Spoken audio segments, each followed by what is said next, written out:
superficial stroking, we give the 4 to 5 strokes and cover the all aspect of the upper limb. There are the two techniques. If the forearm is supinated, then we go for the patient's hand like that, and the therapist one hand place over the distal hand, and one hand in the other hand we give these strokes. So we start with the wrist, then we go for the mid of the forearm, then we go for the mid of the arm, and then we go for the axilla. So we start with the strokes in the distal to the proximal part of the arm. So start to the distal and go for the proximal part, and start with the wrist and end with the axilla. So this is the superficial stroking. And the second one is if the forearm is pronated, then we start from the posterior lateral border of the hand, then go to the ulnar border of the forearm, then go to the medial surface of the arm, and then last is axilla.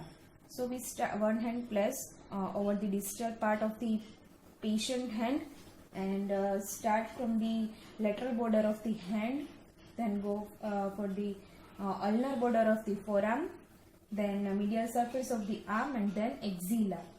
So we start strokes in the distal part and end with the proximal part. So start with the wrist and end with the axilla. So we give only superficial strokings like that, and we give the 4 to 5 stroke at a time like that.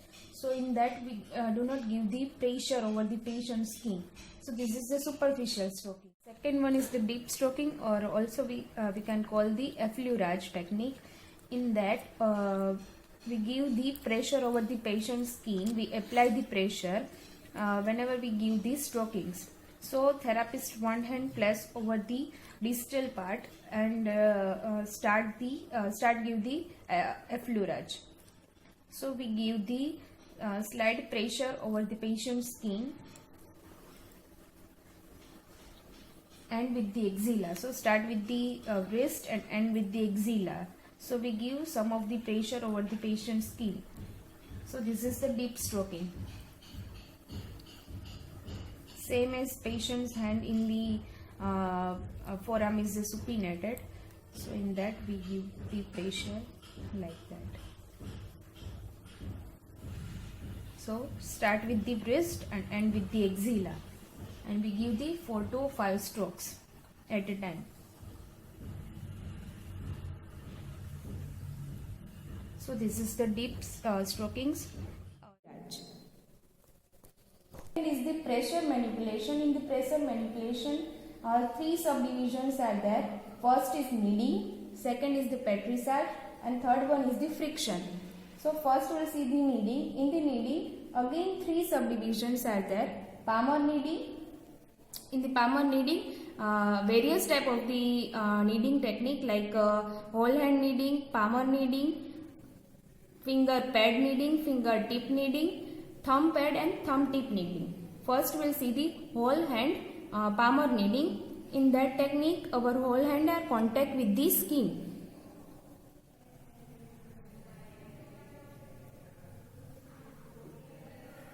This is the whole hand kneading. Second is the palmar kneading. In palmar kneading, only palm are contact with the skin.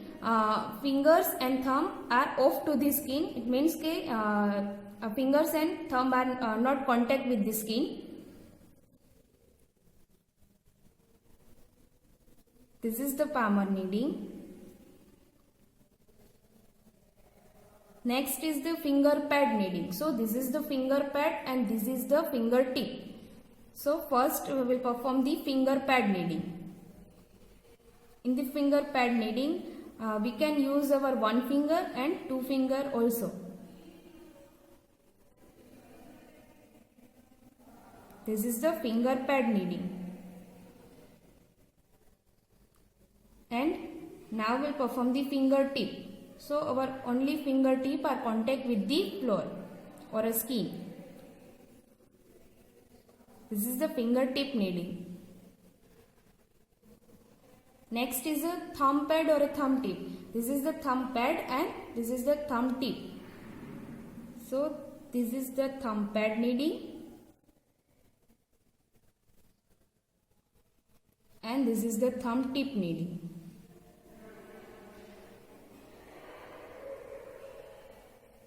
The Petrissage, again 3 subdivisions are there: picking up, bringing and skein rolling. So first we'll see the picking up. In the picking up technique, we only pick up the skein like that.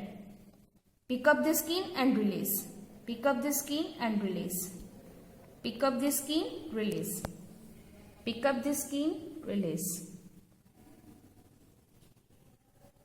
So we can pick up like that and also like that. This is the picking up technique. Next is the skein rolling technique. In the skein rolling technique, we have to pick up the skein, squeeze the skein and then roll. Pick up, squeeze, roll. Pick up, squeeze and roll. Pick up the skein, squeeze and roll and then release. Pick up the skein, squeeze, roll and then release. This is the skein rolling technique. Now the ringing technique. This is the ringing technique.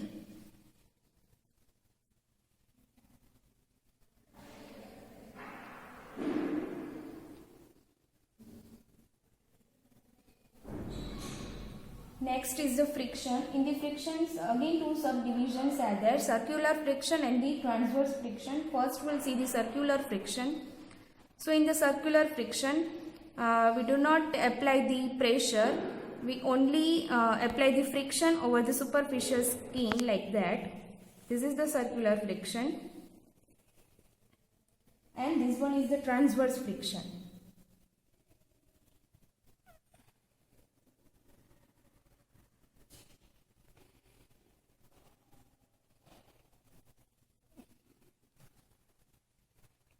Next is the percussion manipulation. In the percussion manipulation, there are the many techniques like the clapping, hacking, tapping, beating, pounding and tenting. So first we will see the clapping technique. So in the clapping technique, we have to make a cup shaped hand like that.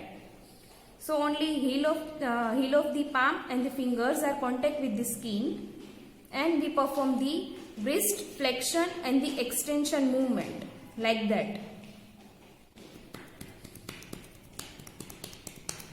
Flexion, extension, and only fingers and cup of the heel are contact with the skin. This is the clapping technique. Second one is the hacking technique. In the hacking technique, this ulnar border are contact with the skin. In that technique, we have to perform the wrist, ulnar and radial deviation. This is the hacking technique. Third one is the tapping technique. So our fingertips are contact with the skin. This is the tapping technique. Next is the beating technique. In the beating technique, we have to make a clenched fist like that, and this anterior aspect of the arm or a hand are contact with the skin. This is the beating.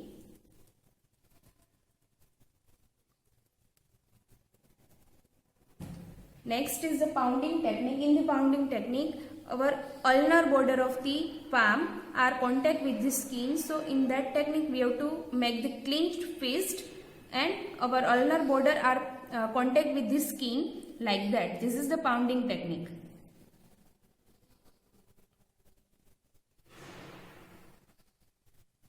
Next is the tenting technique.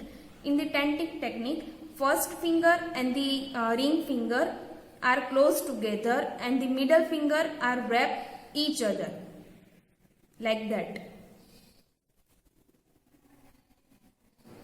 and perform the tenting. This is the tenting technique. So our 3 fingers are contact with the skin. Next is the vibratory manipulation. In the vibratory manipulation, two techniques are there: vibration and this shaking. In the vibration, our one hand is placed on this hand and other hand are placed on the one hand, and our both these shoulders are straight, both the arms are straight, elbow are extended, and we have to contract isometrically for shoulder joint muscle, in the shoulder joint muscle, and we create the vibration.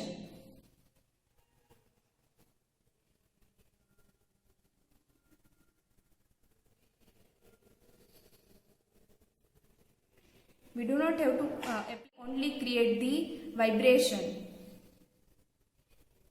Second is the shaking technique. In the shaking technique, I will see the shaking on the upper limb. So one hand placed over the hand or grasp the patient hand like that, and second hand placed on the shoulder joint to stabilize the shoulder joint and apply the shaking like that.